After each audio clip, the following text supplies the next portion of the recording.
Iz današnje epizode doktorica Tanja Hohnec, etnologinja Zavoda za varstvo kulturne dediščine. Dostopnost javnih stavb absolutno zagovarjamo, da mora biti omogočena, so pa načini različni. Nekatere rešitve so začasne, nekatere, zlasti tiste, ki so trajne, pa morajo biti pretehtane. In Tilen Škraba, strokovnjak za digitalno dostopnost. Stanje je izredno slabo, ampak stanje je izredno slabo tudi v celotni Evropi. Lahko rečemo, da je 99% spletišč še vedno nedostopnih. Zdaj, ko govorimo o nedostopnosti, moramo vseeno vedeti, da so vseeno razlike med spletiščem, ki imajo mogoče neke manjše napake, in pa spletišči, ki so popolnoma nedostopna oziroma ki imajo ogromno napak.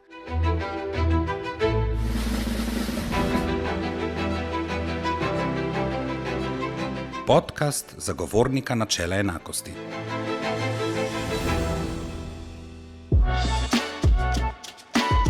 Dober dan, dobrodošli in dobrodošli v novi epizodi podcasta zagovornika načela enakosti. Danes smo na dnevni red uvrstili dve aktualni temi, in sicer dostopnost kulturne dediščine in digitalno dostopnost. Poglobljeno o diskriminaciji. Pri Zavodu za varstvo kulturne dediščine Slovenije so sredi leta 2025 pripravili smernice za dostopnost kulturne dediščine v javni rabi. Tanja Hohnec, Jože Kunšek in Borut Šantej so na 64 straneh zbrali strokovna priporočila za omogočanje dostopnosti kulturne dediščine osebam z invalidnostmi. Etnologinja in konservatorska svetnica doktorica Tanja Hohnec. Pobudnik je bila pravzaprav vaša ustanova, ki je na podlagi poročila o stanju dostopnosti, ki je bilo izdano konec leta 2023, navedla tudi pomanjkljivost dostopnosti nekaterih javnih stavb kulturne dediščine, ki so kulturna dediščina. In sicer je to ponazorjeno bilo tudi z nekaterimi posameznimi primeri. Zagovornik načela enakosti je tedaj pozval tako Ministrstvo za kulturo kot Ministrstvo za recimo okolje in prostor takrat, oziroma naravne vire in prostor, da enotno nastopita pri izdaji lahko rečemo aktov oziroma soglasij za reševanje tovrstne problematike. Ministrstvo za kulturo, ki je pravzaprav naš resor, je to nalogo posredovalo Zavodu za varstvo kulturne dediščine in v bistvu se mi nismo želeli odzvati samo dopisno z uradnimi pojasnili, ampak smo želeli in ugotovili, da je pravzaprav potreba veliko širša, da lahko naslovimo širšo populacijo v tem kontekstu in pojasnimo zadeve z različnih tako pravnih kot vsebinskih vidikov.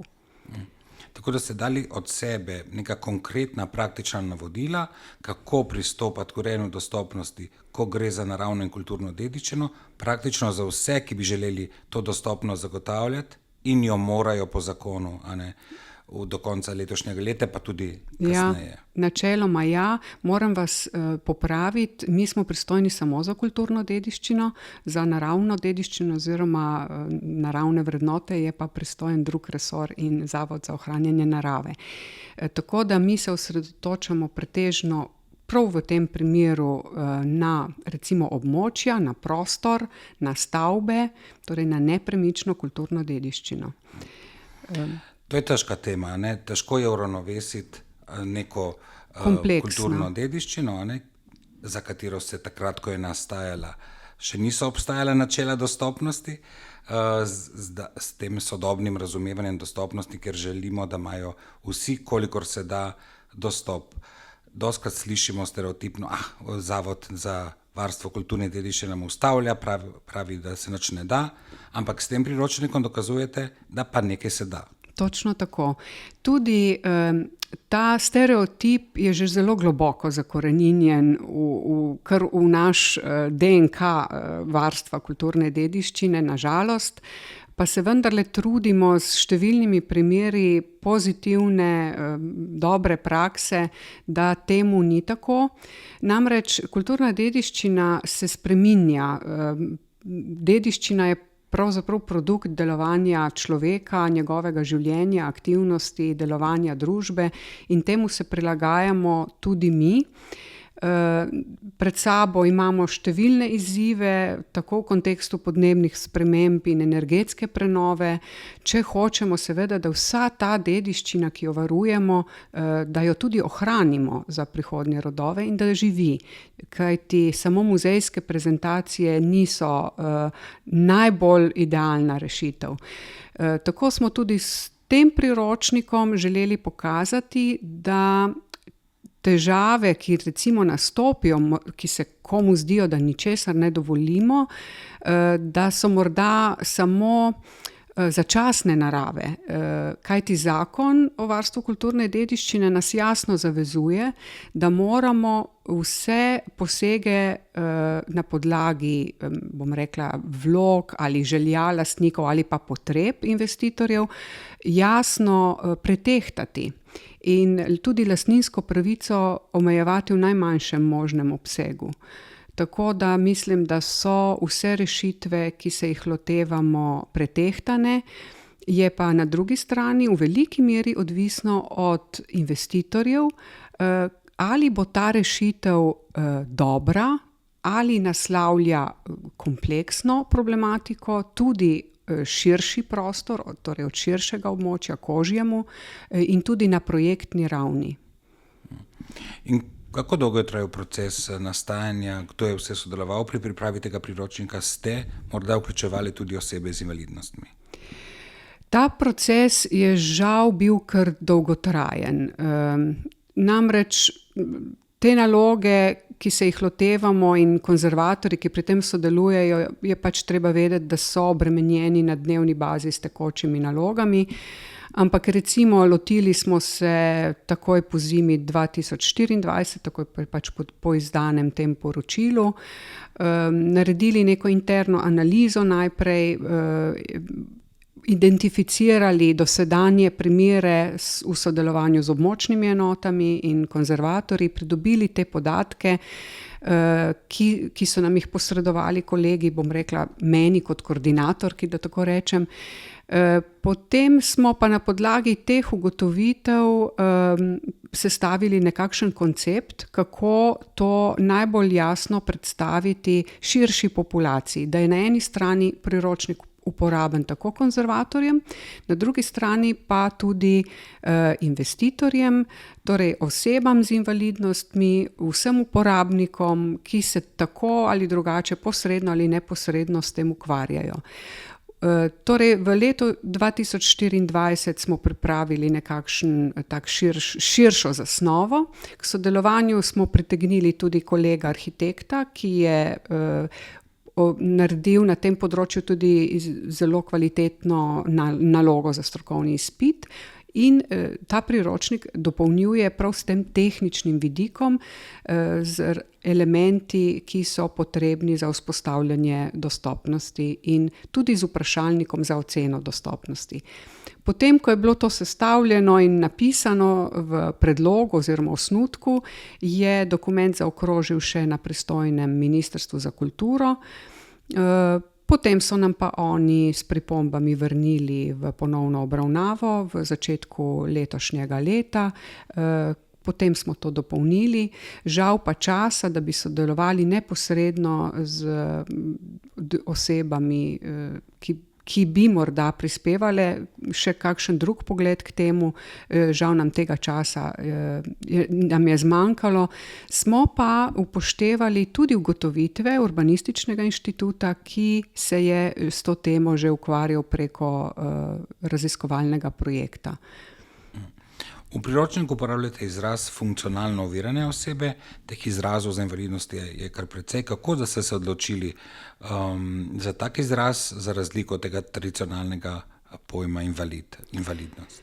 Ja, pri pregledu zakonodaje, tudi poročila zagovornika načela enakosti, smo ugotovili, da so ti izrazi različni.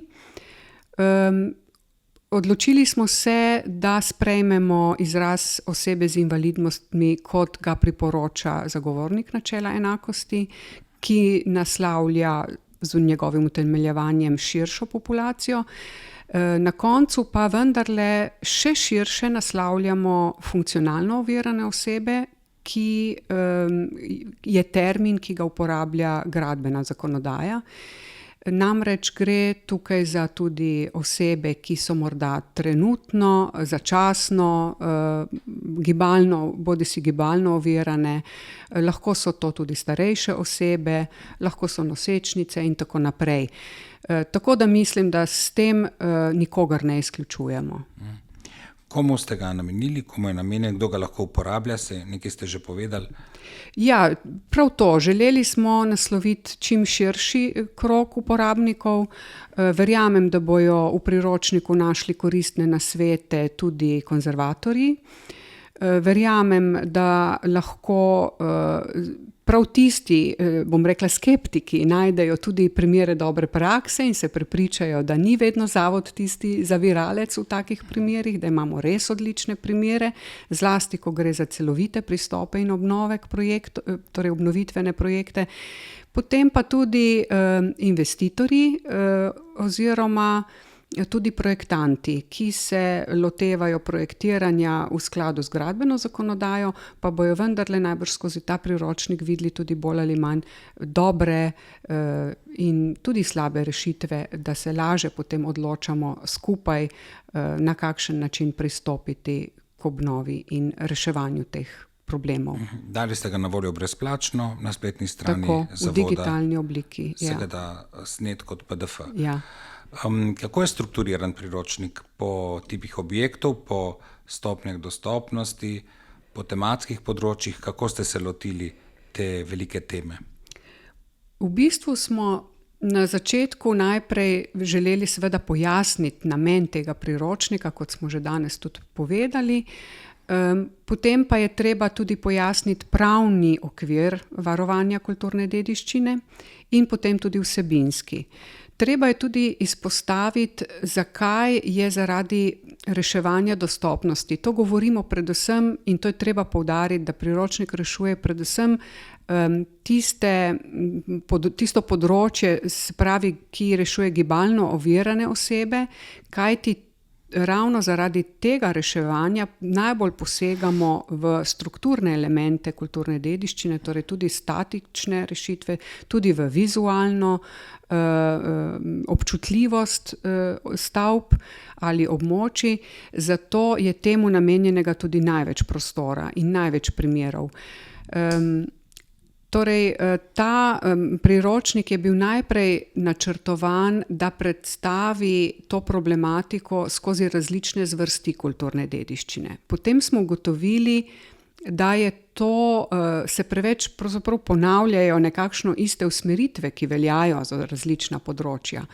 Potem pa smo prišli na idejo, da se ravno tako, kot ste omenili, področno posvetimo najprej gibalno oviranim, potem slepim in slabovidnim in predvsem gluhim in naglušnim, kajti zadnji dve področji sta, bom rekla, za nas, za kulturno dediščino pravzaprav najmanj problematični. Hkrati pa je treba nasloviti tudi informacijsko te pač osebe z invalidnostmi oziroma funkcionalno ovirane osebe, in tudi tu priporočamo, da lahko izkoristimo številne prednosti različnih digitalnih orodij. Pa tudi smo v tem priročniku želeli, bom rekla, pomesti pred svojim pragom, tako da smo najprej tudi analizirali, kako smo mi kot služba dostopni, bodisi s fizično dostopnostjo ali pa tudi informacijsko dostopnostjo. In informacija je, da imamo spletno stran urejeno tudi za slepe in slabovidne, nisem pa prepričana v tem trenutku, če imamo za gluhe in naglušne. Ampak nekaj takih celovitih primerov v Sloveniji pa vendarle imamo že rešenih. In katere prilagoditve kulturne dediščine so po vašem mnenju najnapornejše, najbolj kompleksne, najzahtevnejše? Najzahtevnejše so ravno te za gibalno ovirane, ki zahtevajo torej javne stavbe, to so šole, sodišča, ki zahtevajo vzpostavitev dvigal. Ampak tu mogoče ne govorimo samo o javnih stavbah, lahko bi rekli, da je to tudi problematika in priročnik lahko tukaj s pridom uporabljamo tudi v primeru večstanovanjskih stavb, ki so kulturna dediščina. To so številni bloki zgrajeni po vojni brez dvigal. In mislim, da lahko z enim primernim načrtovanjem, zlasti že na projektnem nivoju in proučitvi vseh vidikov, lahko zelo koristno in na pravi način celostno rešimo to problematiko. Za dvigala smo natančno napisali, kje jih je priporočeno umeščati, predvsem pa smo opozorili tudi na to, da ni dovolj zgraditi samo dvigalo, ampak je treba zagotoviti za to tudi ustrezen dostop do dvigal. Večkrat je ta vidik veliko zanemarjen, to pomeni, da je oviran dostop do dvigala, medtem ko dvigalo samo pa recimo omogoča dostop, ne. Tako da s tem priročnikom želimo opozoriti na številne take tudi drobne detajle. Ko uravnotežite potrebo po dostopnosti in varovanje kulturne dediščine, kdo zmaga oziroma kako ste našli kompromis? Mislim, da tukaj ne bi govorili o zmagovalcu. Zmagovalec mora biti dediščina, ki jo ohranjamo. Vedno se najde rešitev, včasih je to težje, včasih to zahteva več premisleka, kajti največja nevarnost za kulturno dediščino so hitre rešitve, ki povzročajo nepovratne izgube varovanih sestavin. Tega ni mogoče več vrniti nikoli v prvotno stanje. Izgubljamo izvirne, recimo, elemente in zato je zelo pomembno, da se to celostno naslovi na projektnem nivoju, tudi z raziskavami, zlasti arheološkimi, ko posegamo v zemeljske plasti. In tudi potem, da poskrbimo, da je takšen nov element, kot je dvigalo, estetsko lep. Ne? Tudi po načelih novega evropskega Bauhausa, ki pravi, da moramo poskrbeti za trajnostno in tudi lepo naše okolje. Ne? Tako da tukaj, kot sem rekla, zmagovalec mora biti dediščina in dostopnost javnih stavb absolutno zagovarjamo, da mora biti omogočena, so pa načini različni. Nekatere rešitve so začasne, nekatere, zlasti tiste, ki so trajne, pa morajo biti pretehtane. Imamo tudi take primere, ki so se zgodili kot neustrezni, pa so se čez vrsto let izboljšali, popravili in tudi v prid dediščine in hkrati v dobro za dostopnost. Imate kakšen primer dobre prakse, ki ga recimo lahko stresete iz rokava? Ravno najbolj aktualnega mogoče iz Celja, novo dvigalo pri knjižnici in stari grofiji, ki je tudi sprojektirano kot ogledalo, v katerem se zrcali pročelje tako sodobne knjižnice kot stare grofije in zelene okolice. To je res en tak odličen primer, čeprav je vizualno izpostavljeno. Drugače pa takih primerov zdaj že kar veliko, zlasti tam, kjer gre za celovite prenove objektov. Recimo tudi vodovodni stolp v Brežicah je res celovito naslavlja to problematiko, imajo tudi slušno zanko, imajo vse napise v brajici, imajo dostop za gibalno ovirane, skratka, to je res en boljših projektov. Kje vidite največji napredek, ki ga je mogoče doseči s tem pri priročnikom? Kje pri načrtovalcih, pri lastnikih, pri neki spremembi družbene zavesti, pri destigmatizaciji zavoda? Morda ravno to zadnje. Kadar izdamo kakršenkoli priročnik ali pa objavimo, bodisi v medijih, bodisi na naši spletni strani, je ravno razbijanje tega tabuja in stigme o negativnih vidikih ravnanja Zavoda za varstvo kulturne dediščine tisti, ki ga želimo preseči. Vendarle pozabljamo, da kulturno dediščino, ki jo tako občudujemo v turizmu, v kulturi, za vsem tem stoji Zavod za varstvo kulturne dediščine. Velikokrat se pa zelo radi spotaknemo, tako kot je v naši navadi, ob kakšen dva negativna primera. Torej priročnik, kot rečeno, na spletni strani zavoda, brezplačno, si ga lahko vsak pretoči v PDF formatu. Če pa se nekdo loteva prenove zaradi zagotavljanja dostopnosti ali pa teh gradbenih posegov, ste na voljo tudi za to, da se ljudje na vas obrnejo za kakšen nasvet? Kadar gre za načrtovanje posameznih posegov, so za to pristojne območne enote. Teh je 7 v Sloveniji in vsem svetujem, da se najprej pozanimajo in kontaktirajo posamezno območno enoto, ki skrbijo za regionalno pokritost, in gotovo bodo iz prve roke in pred izdajo kakršnihkoli upravnih aktov prejeli veliko najbrž dobrih, koristnih nasvetov, in za vsa usklajevanja sem prepričana, da so konzervatorji vedno na voljo. Doktorica Tanja Hohnec, najlepša hvala za ta pogovor.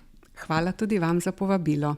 Še spletna stran, kjer so smernice na voljo brezplačno, to je spletna stran Zavoda za varstvo kulturne dediščine Slovenije www.zvkds.si www.zvkds.si. Klik na znanje, tam najdete ikono Vestnik. Doktorica Hohnec posebej priporoča zavihek Nasveti za lastnike.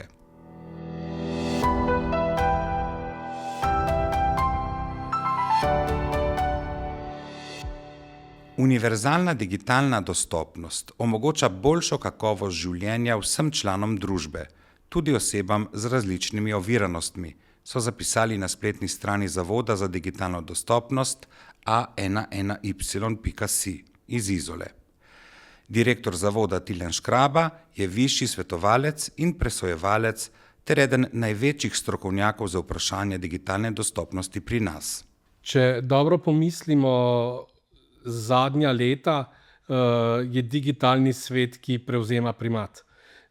Preko digitalnih kanalov spremljamo razpise za delo, preko digitalnih kanalov se naročamo k zdravniku, preko digitalnih kanalov tudi pogosto delamo.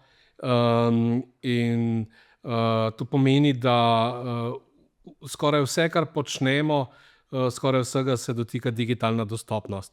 To so spletišča, so spletne aplikacije, so dokumenti, so mobilne aplikacije, so konec koncev tudi objave na družbenih omrežjih. Digitalna dostopnost pač pomeni to, da do vseh teh naštetih stvari lahko enakopravno dostopajo in jih upravljajo tudi osebe z oviranostmi, med njimi seveda spadajo tudi invalidi, ampak se ne omejuje samo na invalide, kajti pod oviranosti upoštevamo tudi neke začasne oviranosti, neke situacijske oviranosti, kar v prevodu pomeni, da digitalno dostopni produkti izboljšajo uporabniško izkušnjo za vse, ne le za invalide, ki imajo svoj poseben status.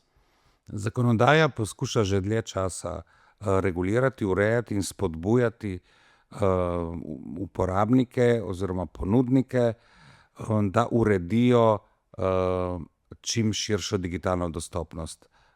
Lahko iz rokava stresete, katera zakonodaja ureja in kakšni so roki tudi bili za urejanje tega? Seveda. Zakonodaja v Sloveniji je posledica sprejetih direktiv na ravni Evropske unije. Nekatere evropske države, recimo nam tukaj bližnja Italija, so z digitalno dostopnostjo začele že pred 25 leti, se pravi, preden se je to spomnila Evropska unija. Evropska unija je pa najprej začela z pripravo standarda, ki se imenuje N301-549, ki govori o dostopnosti IKT produktov.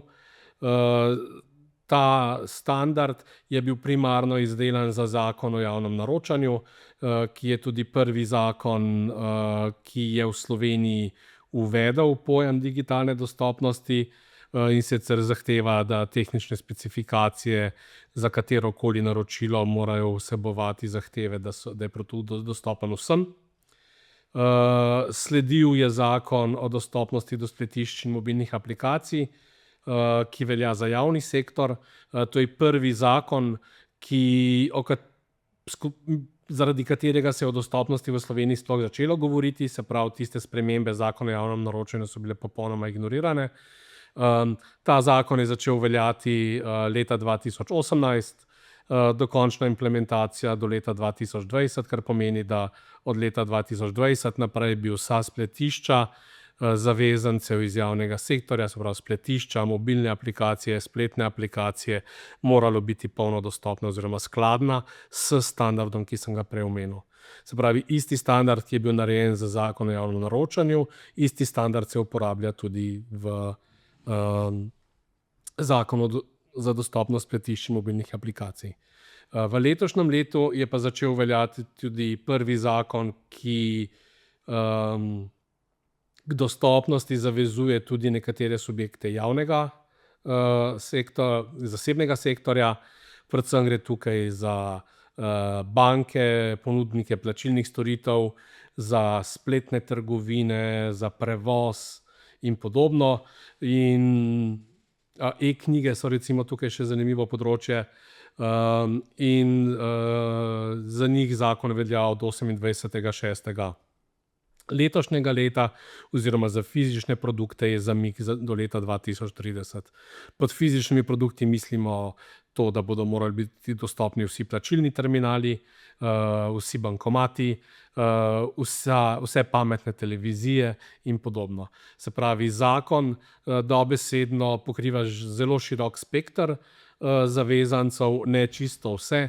Se pravi, če gledamo mi neko malo podjetje, ki ima spletno stran brez spletne trgovine, njim glede dostopnosti zaenkrat še ni treba skrbeti. In mala podjetja so tudi izvzeta iz tega zakona zaradi tako imenovanega principa nesorazmernega bremena, se pravi, da ne bi imeli prekomernih stroškov. Se pravi, takoj, ko pridemo do podjetij, ki imajo več kot 10 zaposlenih ali več kot 2 milijona prometa, imajo spletno trgovino, to so pa že zavezanci po tem zakonu. Kako resno jemljejo zavezanci po teh različnih zakonih obvezo zagotavljanja digitalne dostopnosti ali drugače, kakšno je stanje v Sloveniji danes? Stanje je izredno slabo, ampak stanje je izredno slabo tudi v celotni Evropi.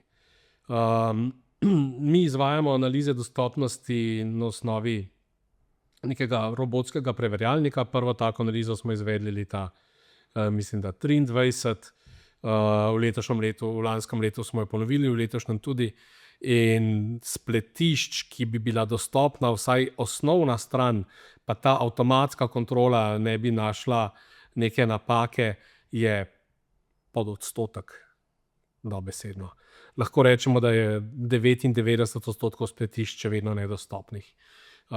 Zdaj, ko govorimo o nedostopnosti, moramo vseeno vedeti, da so vseeno razlike med spletiščem, ki imajo mogoče neke manjše napake, in pa spletišči, ki so popolnoma nedostopna oziroma ki imajo ogromno napak. Sami standardi tukaj ne razločujejo, ali je dostopno ali ni, se pravi, se ocenjuje črno-belo, kar morda ni optimalno, ne? Ampak da tukaj nadgradim še odgovor glede tega, kako resno jemljejo zavezanci. Jaz mislim, da večina zavezancev jemlje resno, imamo pa težave s kompetencami na tem področju, tako pri zavezancih, tako pri izvajalcih, tako kot tudi drugod. No, recimo zdaj, ko je prišel ven zakon ta European Accessibility Act, spravi zakon o dostopnosti do produktov in storitev za invalide, bodo čisto novi inšpektorati morali nadzirati to področje in ne vem, kje bodo našli strokovnjake, ki bodo tako poznali dostopnost, da bodo sploh lahko ocenili ustreznost rešitev. Iz strani zavezancev, ki so zdaj na novo prišli, javni sektor je zelo pozno začel o tem razmišljati, glede na to, da bi mogli imeti 2020 že vse dostopno, mogoče zadnje leto, zadnji 2 leti malo več interesa, malo več zavedanja. To je tudi pohvala na delu inšpektorata za informacijsko družbo, ki dela malo več na ozaveščanju. Ampak so nas pa pozitivno presenetile banke. Večina bank se je tega zelo resno lotila, tudi prenove svojih produktov, malo manj spletne trgovine, morda tiste večje. Tako da ogromno zavezancev še obstaja, ki morda sploh še ne ve, da se jih ta zakon dotika. Če dam primer zavarovalništva, večina zavarovalnic prodaja svoje zavarovanja preko spleta. To spada pod spletno trgovino, čeprav tam ne kupiš, da kupiš kilo jajc, ampak kupiš zavarovalni produkt, to je še vedno spletna trgovina. In zavarovalnice, kolikor vem, zase še vedno trdijo, da niso zavezane po tem zakonu, kar je seveda zmotno.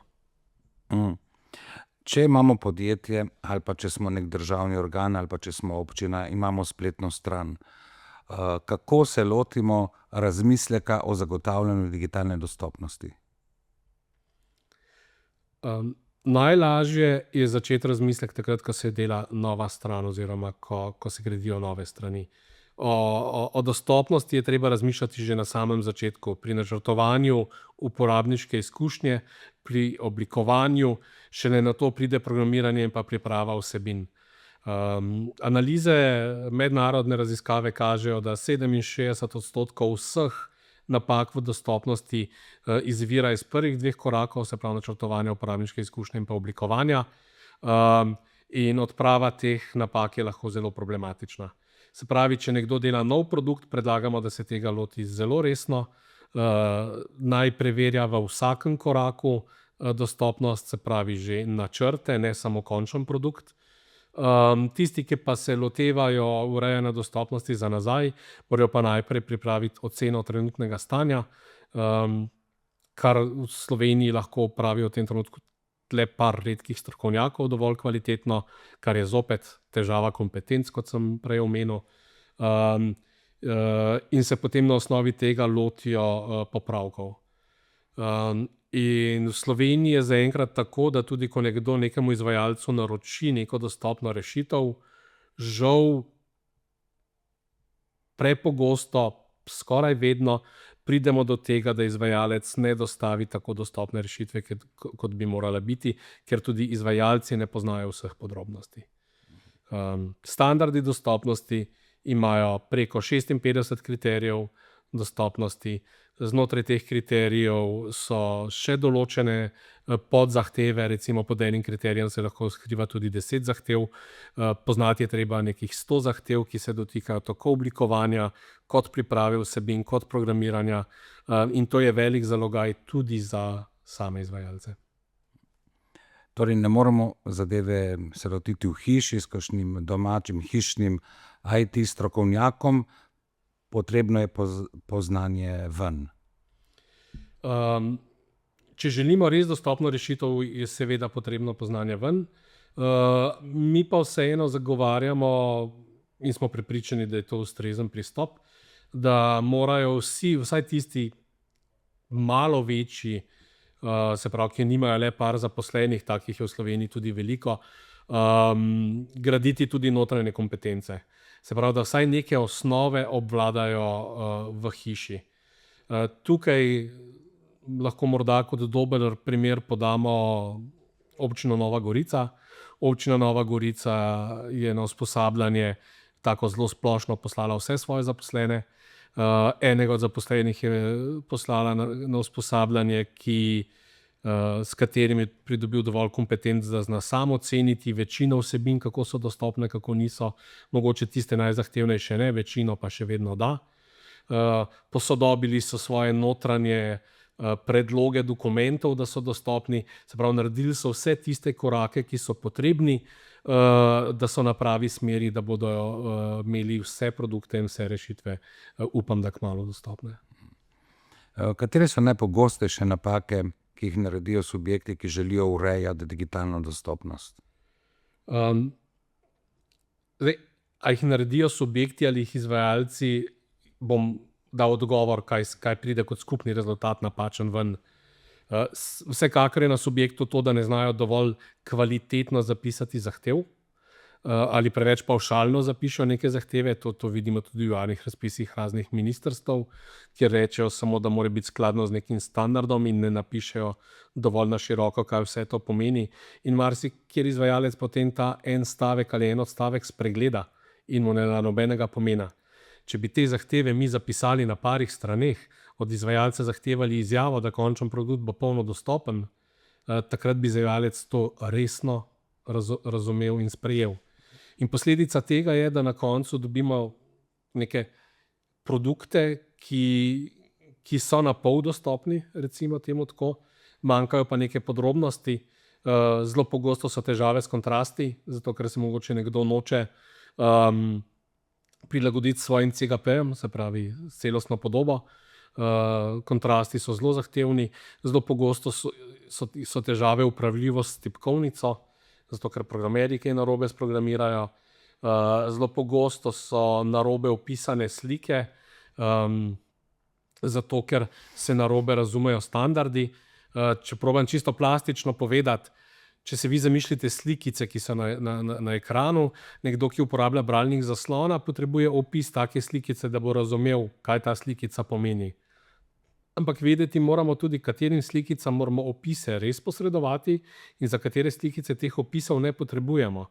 Če imamo mi v ozadju neko sliko, ki je čisto dekorativne narave, recimo nekega kužka, ki se igra z družino na strani neke zavarovalnice ali banke, s čimer želijo prikazati srečo in nekaj, mi take slike ne bomo opisovali, ker nima nobene informativne vrednosti za njihove storitve. Tako sliko je treba skriti. Ali če imamo sliko nekega kraja in ima alternativni opis te slike enako vsebino kot naslov članka, ki govori o tem kraju, tudi te alternativne opise je treba skriti. In to so zdaj zelo pogoste napake. Zato, ker ko neki izvajalec prebere, ok, moramo imeti alternativne opise, jih dajo zdaj kar povsod gor. Tudi tam, kjer ne bi smelo biti. In če smo včasih pisali, kako alternativni opisi manjkajo, jih ni, zdaj v svojih presojah pogosto rečemo, gledajte, tukaj so pa odveč, tukaj jih pa morate skriti. Zato, ker tisti, ki pa uporablja bralnik zaslona, mu je pa tudi odveč, če 3-krat prebere isto vsebino. In to se pogosto zgodi. Če si zamišljate neko ploščico z neko vsebino, ima neko slikico, ima nek naslov in ima potem še neko povezavo. In potem bralnik zaslona prebere najprej isti opis, ki je na sliki, isti opis, ki je na naslovu in nato še isti opis, ki je na povezavi in 3-krat mora prebrati isto vsebino, da se prebije čez vse. Seveda je primerna rešitev, da je ta opis njemu na voljo samo enkrat. Obstaja kakšen priročnik, obstajajo kakšna navodila, strnjena, kamor se ljudje lahko obrnejo vsaj za ta prva znanja, obstajajo, ne vem, tečaji, kako si lahko pomagamo, ko razmišljamo o urejanju digitalne dostopnosti? Žal nekih strnjenih priročnikov v tem trenutku še ni. Nastaja pa neka taka stvar v okviru projekta, ki se izvaja v Novi Gorici in se imenuje DIG-A-Region, se pravi Digital Accessible Region.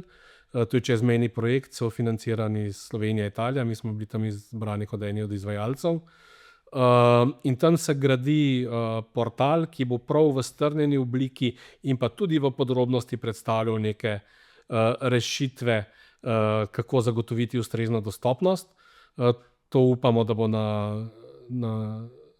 bo dostopno vsem do konca leta ali morda januarja.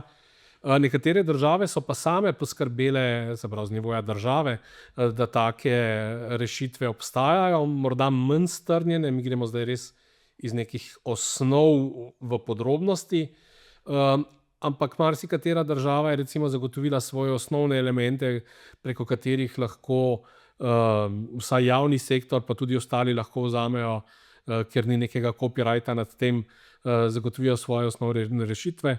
Primer takih držav je Združeno kraljestvo, Združene države Amerike, Nemčija, tudi Italija, ki so naredili svoj design system, kjer imajo že dostopne komponente, ki se jih lahko uporablja in kjer je tudi opisano, kako naj bi bilo nekaj dostopno.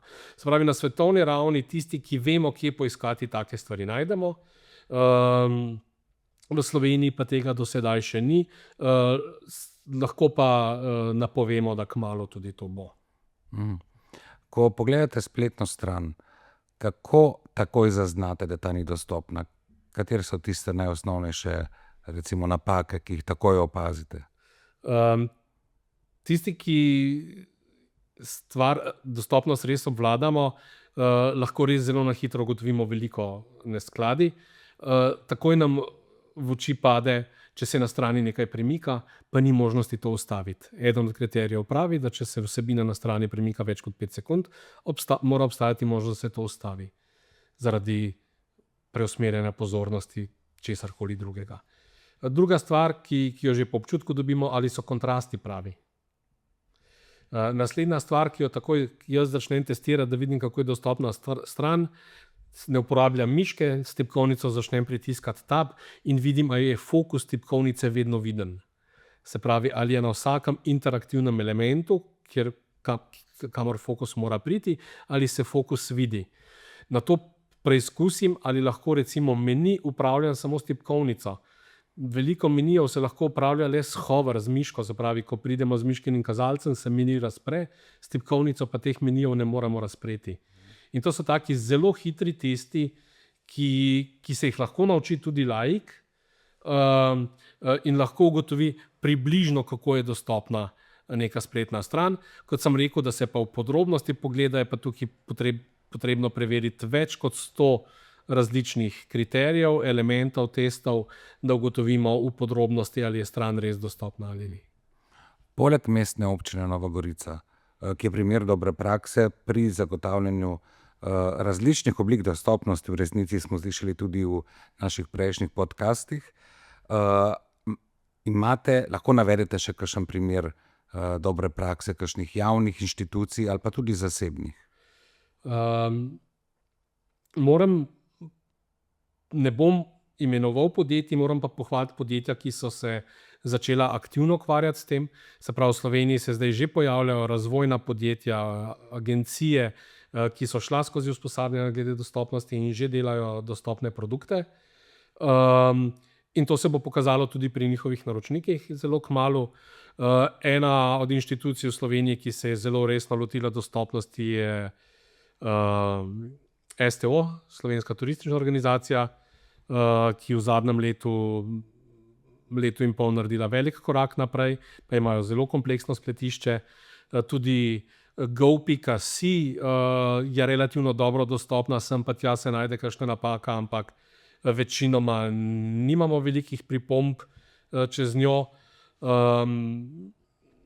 Veliko občin ima svoja spletišča na infrastrukturi, ki omogoča dostopnost.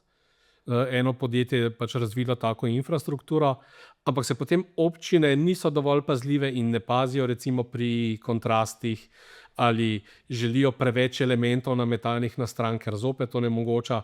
Se pravi, najdemo drobce elementov dobrih praks, da bi bilo pa zelo veliko inštitucij, ki bi jih pa zdaj lahko pohvalil, jih pa žal ni. Se pravi, te, ki sem jih naštel, vse velike banke so v fazi prenove, centri za socialno delo so naredili zelo veliko delo že pred leti, mogoče še kakšne podrobnosti za urediti. Vse ostale čaka pa še kar nekaj dela. Ste optimist, kot strokovnjak, vidite, da se stvari premikajo v pravo smer? Glede na to, da se jaz s tem ukvarjam že več kot 15 let, počasi postajam vedno bolj optimističen. To ne pomeni, da sem zdaj velik optimist, ampak če prvih 10 let mojega delovanja digitalne dostopnosti pa nekih sprememb na bolje sploh nisem čutil, se zdaj čuti nek pospešek, še posebno, tako kot sem že omenil, v zadnjih 2 letih, tudi s tem, ko se razvijalci prilagajajo in učijo. In ko smo mi šele leta 2022 ustanavljali Zavod za digitalno dostopnost, smo ga ustanovili ravno iz razloga, ker ni bilo nikogar, ki bi v Sloveniji skrbel za to, da se digitalna dostopnost res razvija in to promoviral. Mi smo bili potem prvi, ki smo ponudili usposabljanja, tudi za razvijalce, tudi za urednike, in mislim, da s tistimi, ki so to našo ponudbo sprejeli resno, se že delajo veliki koraki naprej. To je kar nekaj razvijalcev, to je kar nekaj inštitucij in se bodo rezultati kar hmalo poznali. Gospod Škrabah, hvala lepa za pogovor in uspešno delo pri zagotavljanju digitalne dostopnosti. Hvala tudi vam. Veliko uporabnih nasvetov za zagotavljanje digitalne dostopnosti najdete na spletni strani zavoda A11Y in sicer digitalnadostopnost.si. digitalnadostopnost.si. Vabljeni k klikanju.